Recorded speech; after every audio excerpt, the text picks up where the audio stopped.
Integrating therapy-based or mobility training with traditional Pilates exercises can be helpful to improve stability, mobility, alignment, and precision with those exercises. I find it very helpful for isolating a movement, a group of muscles going to be employed, or just to mobilize a joint. Doing this not only helps the execution of Pilates exercises, but also teaches the muscles, connective tissues, and nervous system to communicate and control ranges of movement, not only improving in Pilates, but the body's function overall. So today, we're going to precede the Sidelying Footwork series with some clams, which we all know and love for our external rotators, as well as some hip mobility with some hip CARs, which is short for controlled articular rotation. To start, you're gonna sit down at the end of the reformer, line up your hips with the headrest so that when you lie down on your side, you'll be plumb line from head to tailbone, and your spine can be in neutral. Lie down on your side and bend your legs to about a 45-degree angle. Heels should be directly under the sit bones directly underneath the shoulders, and align the head so that it is straight above the shoulders. Take an inhale, prepare the lower abdominals, lengthen the top waist so that both sit bones are equal to the foot bar. Exhale as you rotate the knee to face the ceiling without shifting the pelvis. You'll notice I have my hand on my hip. It just helps to kind of regulate the pelvis from rotating, but also to just see if those glutes are actually really engaging. Inhale as you lower, exhale as you rotate the knee to the ceiling. Do about 10 repetitions. Then we're gonna move into passive hip mobility by hugging the knee forward up towards the chest, but keeping the spine in neutral, so don't allow the lower back to round. Then pull the knee out to the side, going into an external rotation in the joint, and then grab the ankle behind you, posteriorly tilt the pelvis, and get a nice quad stretch. Here's how it looks in motion, going through the passive range one more time.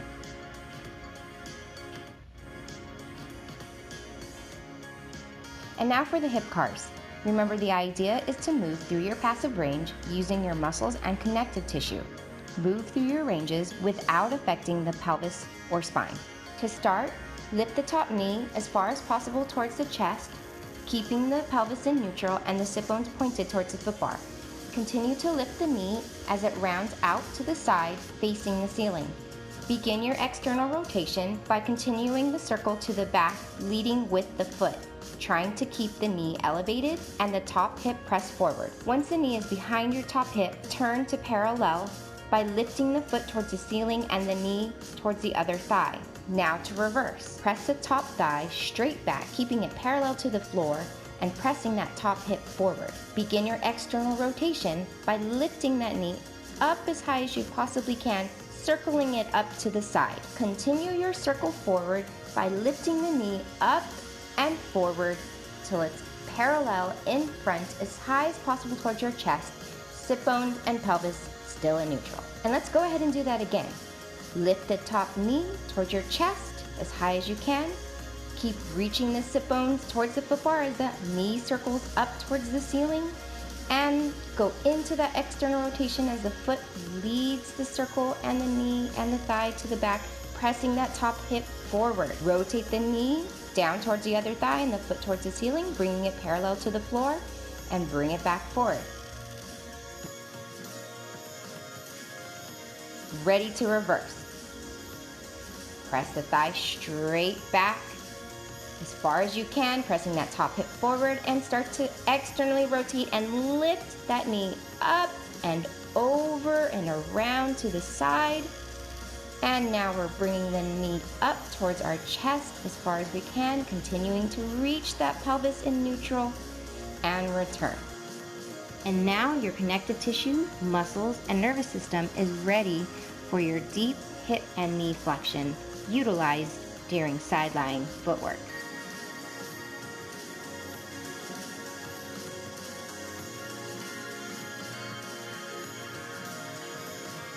Here I'm also integrating more functional movements by adding an arm movement with my footwork. If you find that you are still sinking the bottom waist into the reformer carriage, or the hips are moving forward and back, or the pelvis and spine are unable to sustain neutral during these exercises, I suggest keeping your hand on the shoulder rest or on your hip.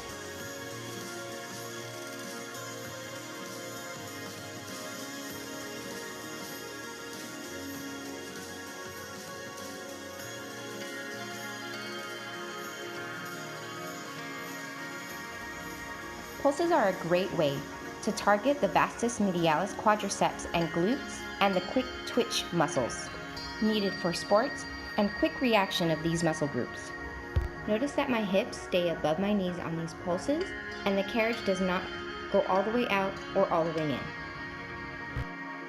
When you go into your external rotation, I suggest bringing the heel forward so that your knee is looking over the second toe. If the foot is placed too far back on the foot bar, the top hip tends to roll backwards and then you're out of alignment. If you added an arm reach, maybe switch up the direction that you reach the arm just to keep it fresh.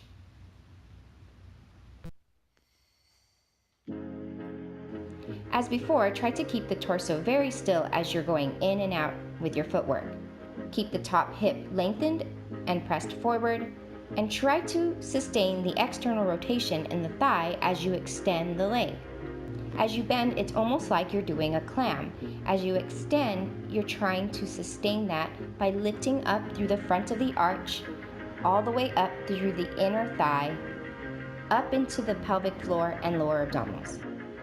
In your pulses, think of trying to keep the torso and even the reformer as still as possible, so that even though you're moving quickly, you're still pulling yourself in and pressing yourself out and not the springs doing the work.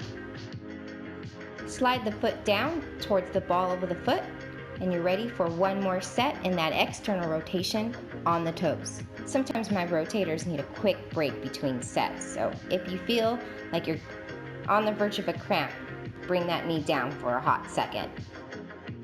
The way I like to do these so that I know that my leg is extending versus pushing with just my foot is by keeping my heel in a 2-inch heel position when I'm in, and that my heel is at its highest point when my leg is extended. So that means that the ankle slightly relaxes every time my knee bends. Try it and see if you don't feel a difference rather than just keeping your heel lifted the entire time. Keep the ankle strong by not allowing the ankle to roll forward or backwards. Stretch that knee all the way up and feel that quad pull the kneecap up. Really try to be sure that you're stretching the knee up all the way straight and engaging that inner quad at the top to really push that carriage out as far as you possibly can by extending that leg.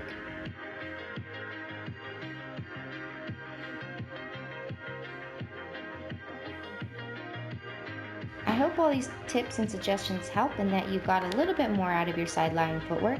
Be sure to do all of it on the other side.